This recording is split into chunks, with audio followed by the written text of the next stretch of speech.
Hi everyone, Joe here, hope you're all doing well. So in today's video I want to talk a little bit about techniques. Obviously on a day-to-day basis we try and use as many techniques as we've found available to achieve everything that we've desired, or in any case manifest.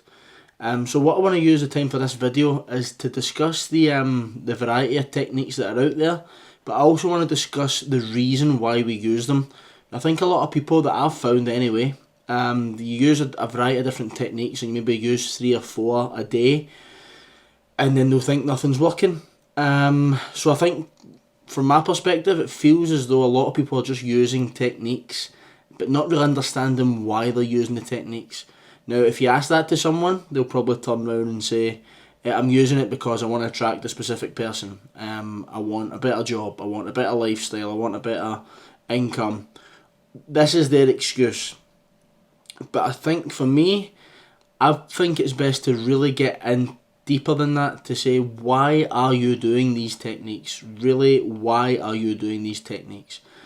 So for me personally, I feel as if the reason for the techniques, there's, as you know, there's a variety of them. We have living in the end, revision, scripting, state akin to sleep, where we try and visualise, feeling the wish fulfilled, mental diets, assumptions. There's so many different techniques out there. But if we analyse every single technique and we really get to the root cause of why we do the technique, they all have something in common. What is that common thing? It is to get to that feeling of knowingness that you have, not that you can, that you have attracted your desire already. It's that knowingness that you have achieved your desire. That's the whole point of the techniques. So if we go to a state akin to sleep, where we try and, immobilise the body and we imagine a scene and we repeat it over and over and over. The whole point of doing that is because we do it we're unconscious. The conscious mind isn't aware of what's happening, but the subconscious is fully open to receiving the suggestion that we are playing in that scene over and over. When we do that and it feels real to the subconscious, the idea at that point is to let go. Why?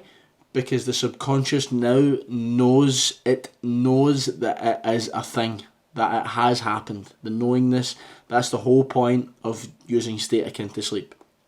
Scripting, same thing. We write a story out, maybe a paragraph, 5-6 lines. We write it out and we feel the reality of that script that we have written. We feel it and then we drop it. Why? Because we know. We know that once we've written that, we know that it exists and it's done. Simple. We have achieved it. We've written it out and we believe that it's real. It's done. Where I feel people slip up is that they need to practice the technique over and over and over and over again. Is that wrong? No, it's not wrong. The reason you're doing the technique over and over and over again is because you don't believe, or you don't know that you've achieved it. You maybe don't believe fully in the technique, okay? And that's fine, for starters. But with practicing on the smaller manifestations at first, where you perhaps imagine something like getting a cup of coffee, or maybe someone buying you lunch, someone, treating you to something. If you imagine that and then you receive it, if you drop it then you receive it, that drills in that knowingness that you can achieve through imagining your reality. And that's the whole point. It's the knowing. I've explained it in the last couple of videos where I talk about entering the state. I'm going to talk a little bit about that as well. But I've explained it in that video. I've also explained about how to feel the wish fulfilled, and that is simply it. It's knowing that you have achieved your desire. If that desire is a specific person, if that desire is a better job, a promotion, whatever it may be, it's knowing that you have achieved it, okay? And that's where the techniques come in. We use scripting, we use mental diets. Mental diets, of course, are really most effective when we use them in present tense. What I mean by that is, I am living a more abundant lifestyle. I am in the best relationship I've ever been in with so-and-so's name. I am in a wonderful job that rewards me greatly. I am good enough. I am. That's the whole point of mental diets. Those are also assumptions as well. So that's the whole point of doing the techniques. Me personally, I I consistently use assumptions. I assume what I want to manifest is already done, and that's it. I don't look for the outside signs of what may be happening, what may have to happen for it to come about. It's not my concern. As I've said before, acceptance of the end wills the means. If my end is a wonderful relationship, then it's done. If my end is a better job, then it's done. If my end, whatever it may be, I know that it's mine. If the desire has came through me and I believe in its reality, it will come to pass. It can't not come to pass. Okay? So I just wanted to say that there. I'm going to finish up with a little story just to kind of drill this in. So towards the end of last year, whilst I was studying Neville and practicing everything I was doing, there was certain situations going on in work. So I work predominantly in IT, and there was a certain situation where I developed a product that we use in the office, and the superiors came to us and says, we can't afford this product now, we need to rip it out and we're going to go with something else. Obviously the ego in me was furious. I took complete anger, really annoyed that I'd put so much effort into something and then it wasn't being rewarded. At which point, in the midst of this anger, I took a step back. I took some deep breaths, and I also realised I had to go back inside and go, why has this happened to me in the work? Why did this happen?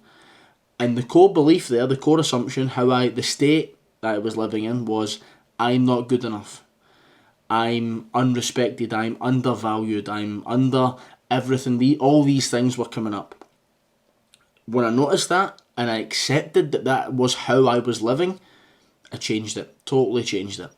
To which point I would go into work and I would firmly believe that I am good enough, that I am good at my job, that people appreciate the work I do, that people value the work that I do, that people sit up and take notice of me.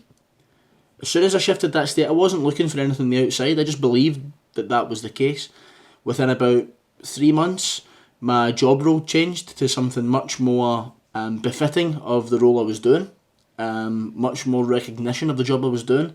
There was a monthly kind of stand-up thing in the office, and the director of IT actually name-dropped me for the work that I had done in that time. This was maybe about 3 months later. A few months after that, the appraisal system came up, and I got a much better bonus than I was ever used to.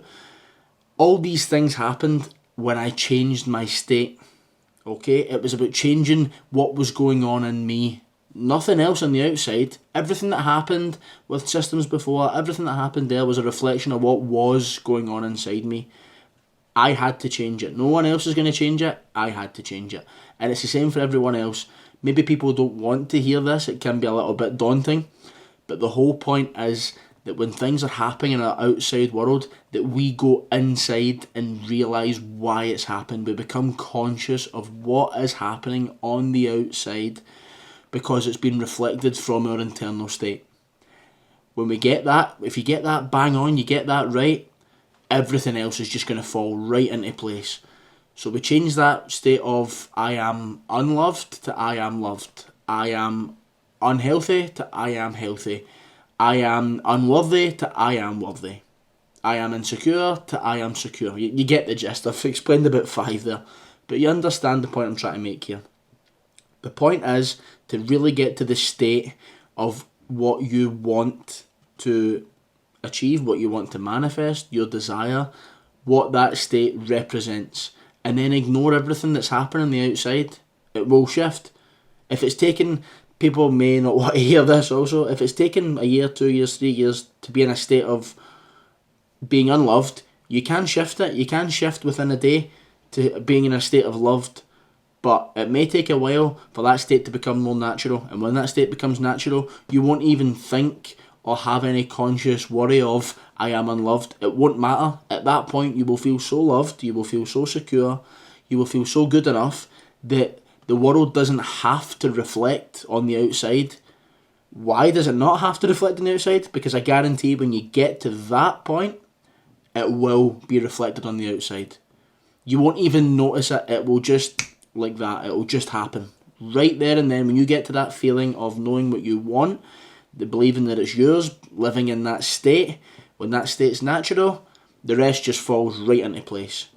And this is in everything. Neville's explained it in so many different situations. I've explained it in videos. I've even had a story of how I changed my own state and work. All these different things have happened because I've changed my internal beliefs. And that is the root, and that is the reason we do the techniques.